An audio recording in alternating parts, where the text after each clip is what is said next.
आता isakal.com आहे देशातील नंबर 1 ची मराठी न्यूज वेबसाईट। प्रत्येक अपडेटसाठी isakal.com ला नक्की भेट द्या। एक वेळ दिवंगत पंतप्रधान राजीव गांधी, सोनिया गांधी पक्ष बदलतील, पण दिवंगत आमदार पी.एन. पाटील काँग्रेस पक्ष सोडणार नाही अशी टिप्पणी केली जायची। यातूनच पी.एन. पाटील यांना मानणाऱ्या कार्यकर्त्यांचा निष्ठावंत गट तयार झाला, जो आजही सक्रिय आहे। पण दुसरीकडे त्यांचे सुपुत्र काँग्रेस सोडण्याच्या वाटेवरती आहेत। अशात सतेज पाटलांकडून त्यांची मनधरणी सुरूच आहे, परंतु राहुल पाटील यांचा जो निर्णय आहे ते निष्ठावंतच ठरवतील। त्यामुळे कोल्हापूरचे राजकारण चांगलंच तापले।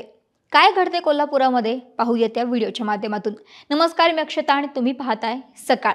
कोल्हापूर जिल्ह्यात ज्येष्ठ नागरिकच नाही तर तरुण कार्यकर्त्यांची मोठी फळी पी.एन. पाटील यांच्या सोबत होती। सत्ता असो किंवा नसो, पी.एन. पाटील यांनी कार्यकर्त्यांसाठी शासकीय कार्यालयात केलेला फोन म्हणजे एक कॉल आणि प्रॉब्लेम सॉल्व असाच होता। हे तरुण कार्यकर्ते आजही आपली वाहनं, घर, खिशावरती निष्ठावंत असे लोगो आणि बिल्ला लावून फिरत आहेत। मात्र राहुल पाटील म्हणजेच पी.एन. पाटलांचे सुपुत्र यांच्याकडून कार्यकर्त्यांकडून जाणून घेत असलेल्या भूमिकेमुळे काही कार्यकर्त्यांनी काही दिवसांपासून हा लोगो बाजूला ठेवल्याचे दिसून येते। काँग्रेसचे निष्ठावंत पी.एन. पाटील यांचे चिरंजीव आणि जिल्हा परिषदेचे माजी अध्यक्ष राहुल पाटील हे भाजपमध्ये जाणाऱ्या चर्चेनं जिल्ह्यातील राजकारणानं लक्ष वेधले। त्यानंतर आता ते राष्ट्रवादी काँग्रेस पक्षात प्रवेश करण्याबाबत पी.एन. पाटील यांना मानणाऱ्या कार्यकर्त्यांसोबत चर्चा करतात। यामध्ये निष्ठावंत कार्यकर्त्यांकडून काँग्रेस पक्ष सोडून इतरत्र जाण्यावरती ठाम विरोध आहे, तर भोगावती कारखान्याला कर्ज मिळण्यासह त्यांच्या राजकारणाला उभारी देण्यासाठी पाटील यांनी राष्ट्रवादी काँग्रेसमध्ये प्रवेश करावा असा सूर काही कार्यकर्त्यांनी आळवला। जिल्हा परिषदेचे माजी अध्यक्ष राहुल पाटील यांच्या राष्ट्रवादी प्रवेशाच्या निर्णयाबद्दल राधानगरी तालुक्यातील प्रमुख काँग्रेस कार्यकर्त्यांची आज बैठक झाली। हिंदूराव चौगुले, पी.डी. धुंदरे यांच्या नेतृत्वाखाली भोगावती कारखान्यावरती ही बैठक झाली। यामध्ये संमिश्र प्रतिक्रिया उमटल्या आणि तालुक्यातील आपले राजकीय भवितव्य काय याची चाचपणी करून पुढचा निर्णय घ्यायचा असा बहुतांश कार्यकर्त्यांना एकमत झालं।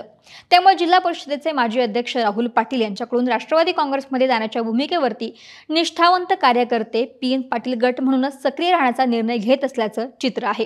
तर दुसरीकडे सत्तेतील पक्षात प्रवेश केल्यानंतर भोगावती साखर कारखान्यासाठी नवी दिशा मिळू शकणार आहे। त्यांना गाव पातळीवरती राजकारण करण्यास किंवा निधी मिळवून देऊन कार्यकर्त्यांच्या हाताला काम देता येणार आहे। तालुक्यातील एखादे मोठे काम मंजूर करून आणता येणार आहे। तर दुसरीकडे नेते कार्यकर्त्यांची आधीच गर्दी झालेल्या महायुतीमध्ये राहुल पाटील यांचे स्थान काय असणार, भविष्यात महायुतीच्या पक्षीय राजकारणात त्यांना किती महत्त्व मिळणार याचीही पडताळणी करावी लागणार आहे।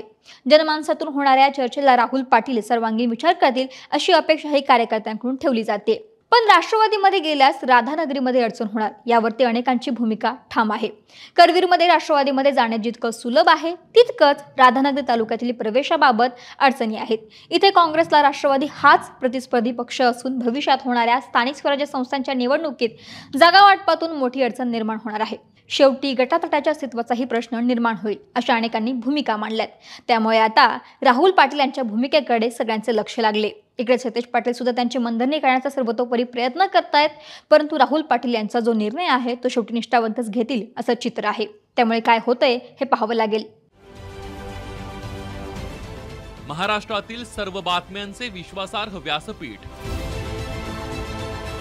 सकाळच्या सर्व सोशल मीडिया प्लॅटफॉर्मला लाईक, फॉलो आणि सबस्क्राईब करा। तसंच सर्व नोटिफिकेशनसाठी बेल आयकॉन प्रेस करायला विसरू नका।